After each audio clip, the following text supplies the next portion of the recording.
Hello class 12। तो कैसे हैं आप सब? आई होप आप सब अच्छे होंगे और मस्त होंगे। स्वागत है आप सभी का हमारी इस प्रारंभ सीरीज के अंदर और ये सेशन चल रहा है 2025 और 2026 का। बच्चों, आज की हमारी इस एग्रीगेट डिमांड वाले चैप्टर में लेक्चर नंबर 4 में आज एक और अच्छा सा टॉपिक और बहुत इंपॉर्टेंट टॉपिक हम लोग समझने वाले हैं। बेटा, वीडियो को, इस क्लास को, इस लेक्चर को लास्ट तक जरूर देखना है। इस टॉपिक को बहुत अच्छे से मैं आपको क्लियर कर दूंगा। बेटा, फिर भी अगर कोई डाउट आपको आता है तो आप कमेंट बॉक्स में हमसे पूछ सकते हैं। बच्चों, तो चलिए स्टार्ट करते हैं और समझते हैं इस टॉपिक को। और टॉपिक का नाम है कंजप्शन फंक्शन। क्या नाम है बच्चों?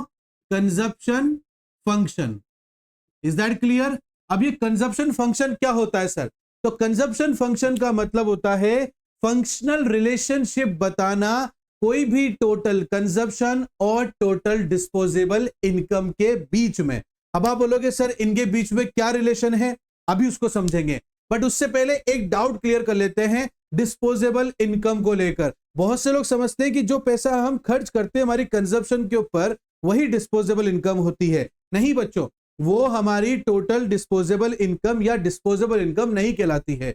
डिस्पोजेबल इनकम उसे कहते हैं जब हमारी टोटल इनकम में से हमारा जो इनकम टैक्स है वो कटने के बाद जो पैसा हमारे पास आता है वो पूरा का पूरा पैसा ही डिस्पोजेबल इनकम कहलाता है। तो यहां पर कंजप्शन का फंक्शन क्या है? फंक्शनल रिलेशन बताना किसके बीच में? कंजप्शन और किसके बीच में बेटा?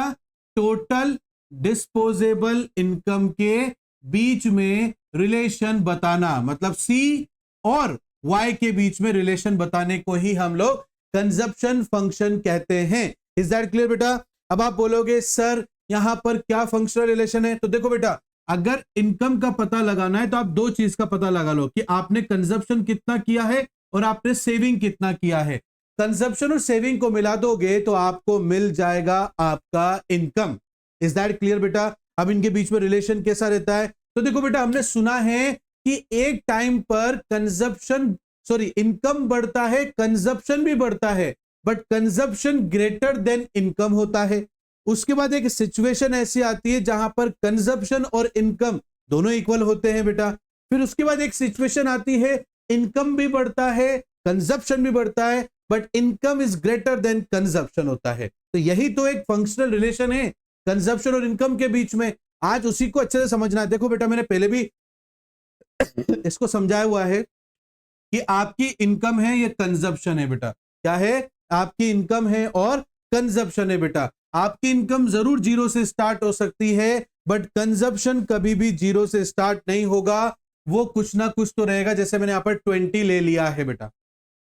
अब आप बोलोगे मैंने पहले भी समझाया कि सर कंजप्शन जीरो इनकम पर भी कंजप्शन कुछ ना कुछ क्यों आ रहा है? तो देखो बेटा, इस जीवन को चलाने के लिए आप चाहे पैसे कमाओ चाहे मत कमाओ, आपको अपनी लाइवलीहुड, अपनी बेसिक नीड को पूरा करने के लिए इस कंजप्शन की रिक्वायरमेंट को तो पूरा करना ही पड़ेगा बेटा। अब चाहे आप अपनी एसेट्स बेचकर पैसा लाओ, सेविंग का पैसा लाओ, या फिर लोन ले लो किसी से, बोरो कर लो किसी से पैसे को, बट जीरो इनकम पर कंजप्शन नहीं रुकेगा। Is that clear? कुछ ना कुछ रहेगा। कोरोना काल में भी लोगों की इनकम रुक गई तो लोगों ने क्या खाना पीना छोड़ दिया था? क्या नहीं छोड़ा था। इट मींस जीरो इनकम पर भी कंजप्शन जीरो नहीं रहता है, वो कुछ ना कुछ होता ही रहता है। ठीक है बेटा, आई बात समझ में? अब जैसे आपकी इनकम अगर मान लो सपोज करो 40 हो गई है, बट बेटा जीरो इनकम पर जो आप कंजप्शन कर रहे थे ना, वो कंजप्शन, वो बेसिक नीड आपके लिए फुलफिल नहीं थी। तो जैसे ही आपकी इनकम थोड़ी सी बढ़ी बेटा, आपकी कंजप्शन आपकी इनकम से भी ज्यादा हो गई बेटा। Is that clear? फिर आपकी इनकम बढ़ी बेटा और वो हो गई 80, और यहां पर आपकी कंजप्शन भी 80 हो गई। मतलब इस लेवल पर कंजप्शन और इनकम दोनों क्या हो गई है बच्चों? इक्वल हो गई है। मतलब यहां पर आपकी जो कंजप्शन की बेसिक नीड थी ना, वो पूरी तरीके से फुलफिल हो गई है। अब इसके बाद कंजप्शन बढ़ेगा, बट इसके बाद इनकम भी बढ़ेगा, कंजप्शन बढ़ेगा, but consumption smaller than income रहेगा। जैसे कि बेटा मैंने यहां पर ले लिया आपका 120 इनकम है, तो यहां पर 110 कंजप्शन हो गया बेटा। ऐसे ही बेटा अगर आगे ले, यहां पर आपका 160 है, या आपका 160 है, तो ये आपका 140 हो गया बेटा। ऐसे यहां पर ये 200 है, तो यहां पर ये 170 हो गया बेटा। तो यहां पर एक लेवल तक कंजप्शन ग्रेटर देन इनकम था, फिर उसके बाद में इनकम कंजप्शन इनकम और कंजप्शन इक्वल हुआ, फिर उसके बाद में इनकम ग्रेटर देन कंजप्शन हुआ बेटा। तो ये क्या है? फंक्शनल रिलेशनशिप है बेटा। Is that clear? आज उसको ग्राफ पे भी समझते हैं बेटा। ये रहा हमारा ग्राफ, ये एक्स एक्सिस है, 0 है, और ये वाई एक्सिस है बेटा। एक्स एक्सिस को मैं इनकम ले लेता हूं बेटा, ये हमारी इनकम की लाइन हो गई, और वाई एक्सिस हमारी कंजप्शन की लाइन हो गई बेटा। Is that clear? इनकम 0 से स्टार्ट होती है, इसलिए मैं इसको 0 से स्टार्ट कर रहा हूं। Income equal to C plus S, S मतलब सेविंग्स, ठीक है बेटा। कंजप्शन कभी भी 0 से स्टार्ट नहीं होता, इसलिए मैंने इसको ऊपर से लिया, ये आपका कंजप्शन है बेटा।